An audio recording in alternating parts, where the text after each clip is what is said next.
Assalamualaikum warahmatullahi wabarakatuh.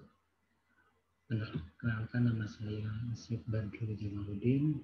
Pada hari ini akan memaparkan terkait dengan penelitian saya terkait dengan siswa untuk komunikasi efektif handover perawat dan dokter. Ini saya rekam untuk seminar nasional di Stikep.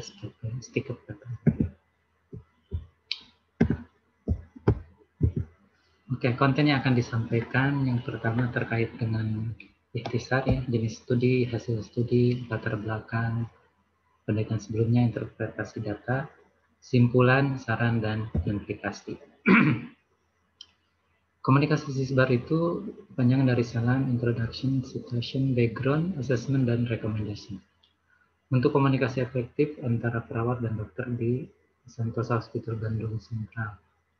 Metode penelitian yang dilakukan adalah post eksperimen, pre dan post design. Hasil penelitian ini menunjukkan bahwa komunikasi sisbar lebih efektif ya dari dalam handover dan konsultasi antara perawat dan dokter daripada komunikasi esbar dan isbar. Sisbar juga merupakan komunikasi yang khas dengan budaya ketimuran kita Indonesia, di mana di sananya ada yang namanya ucapan salah tersebut. Kemudian latar belakang dari penelitian ini pengembangan dari komunikasi sebelumnya esbar dan isbar ya. Kalau esbar itu kan situation, background, assessment, dan recommendation. Kalau isbar itu ditambahkan di belakangnya introduction. Komunikasi esbar ini banyak digunakan di rumah sakit Indonesia ya. Tapi ada kendala ya pada saat esbar itu. Ini dilakukan penelitian di Rumah Sakit Cibabat tahun 2019 ya, di mana perawat di ruang perawatan ICU di survei terkait dengan penggunaan esbar. Ya, ditemukan ternyata perawat sering lupa menyebutkan nama saat handover itu, kurang lebih 58% dan 50% umur. Ini penelitian Badrul Jamaluddin 2019. Dan penelitian ini merekomendasikan terkait dengan komunikasi isbar ya dalam teknik komunikasi. Kemudian tahun 2020 di rumah sakit sama RSUD Cibabat dilakukan penelitian terkait dengan survei dan observasi isbar ya, ditambahkan introduction tadi.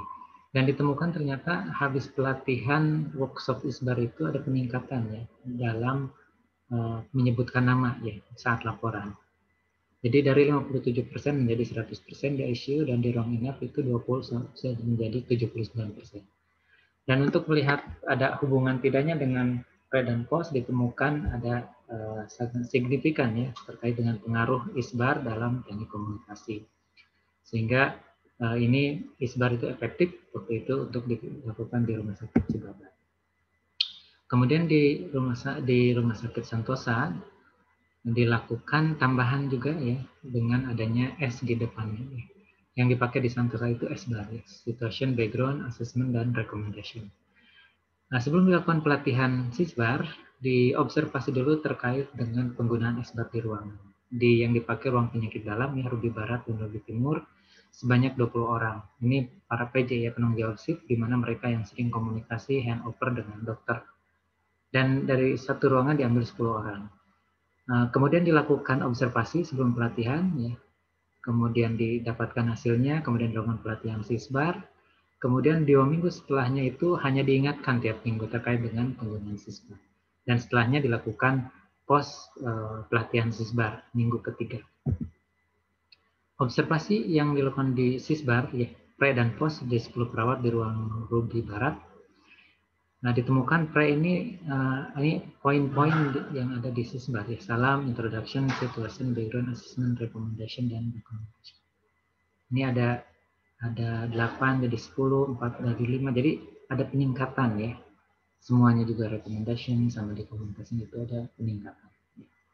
Kemudian ini dalam bentuk bagannya ya, kita lihat komponen salam itu meningkat, introduction juga meningkat, situation, background, assessment yang sama ya di angka karena 10 responden 10 ya. Recommendation meningkat dari 6 ke 7 ya. Kemudian dokumentasi juga meningkat 6 ke 7. Kemudian dilakukan di ruang satu lagi, Ruby Timur, sama 10 perawat diambil. Ini juga dari aspek poin-poin atau dalam sisbar itu ditemukan juga ya peningkatan. Yang signifikan ya recommendation, documentation misalnya, tapi rekomendasinya meningkat. Ini bagian terkait dengan komponen sisbar di Ruby Timur ya. Salam meningkat, asesmen yang sama ya. Di sini rekomendasi juga ada peningkatan.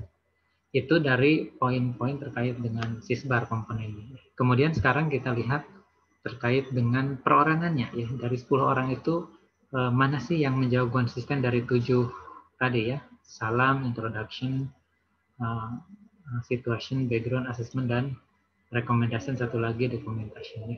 Dari responden 1 dia konsisten 7 ya, jadi semuanya dilakukan. Kemudian ada responden 2 dari 6 ke 7 meningkat ya. Responden 4 dari 5 ke 6 ya. Kemudian responden 9 ini agak signifikan dari 4 ke 7, yang ke 10 dari 4 ke 5 ya. Itu dari pre ke post. Ini penilaian secara utuh ya dari tiap responden dan asesmen yang dilakukan. Kemudian ini terkait di ruang sebelahnya sama juga ya, ada peningkatan. Ya, dari tiap responden dicek kita kemudian dilihat. Ini ada peningkatan. Kemudian dilakukan hasil uji statistik ya, melakukan Wilcoxon ya. Ini ditemukan p-value-nya 0,002 di mana ada pengaruh terkait dengan penggunaan sisbar yang dilakukan di SHBC. Sehingga apa simpulannya? Bahwa komunikasi sisbar ya lebih efektif diaplikasikan daripada SBAR. SBAR walaupun di sana ada poin sebenarnya, ada introduction, tapi suka lupa disebutkan. Sehingga kalau disebutkan ada introduction, ada salam di dalamnya, itu lebih mudah diingat. Ya. Ada salam, mereka harus salam dulu, kemudian harus mengintroduksi sendiri, ya, mengenalkan diri siapa yang nelpon. Jadi sisbar ini mungkin bisa dikembangkan nanti di Indonesia ya, khususnya terkait dengan penambahan salam dan introduction. Dan salam itu bagian dari ciri khas dari kita ya. Salam itu bisa assalamualaikum, bisa selamat pagi, dan yang lainnya. Ini bisa dilakukan di Indonesia. Kemudian, walaupun hasilnya ini belum mewakili ya, terus terang penelitian ini kan baru dilakukan di Santosa, kemudian hanya ruang penyakit dalam, tapi ini bisa jadi acuan untuk penelitian yang selanjutnya. Apa kesimpulannya? Ya, sisbar itu lebih efektif diterapkan daripada SBAR. Sisbar itu perlu format yang mudah aplikatif untuk diingat. Untuk perawat mungkin ada cue card gitu kan. Kemudian rekomendasi selanjutnya yaitu butuh penelitian lanjutan, mungkin melibatkan banyak unit, banyak perawat, dan rumah sakit. Nah, ini salah satu contoh cue card ya yang direkomendasikan untuk SHBC ya, terkait dengan salam, introduction point. Ini referensinya. Mungkin itu yang bisa disampaikan. Terima kasih banyak. Wassalamualaikum warahmatullahi wabarakatuh.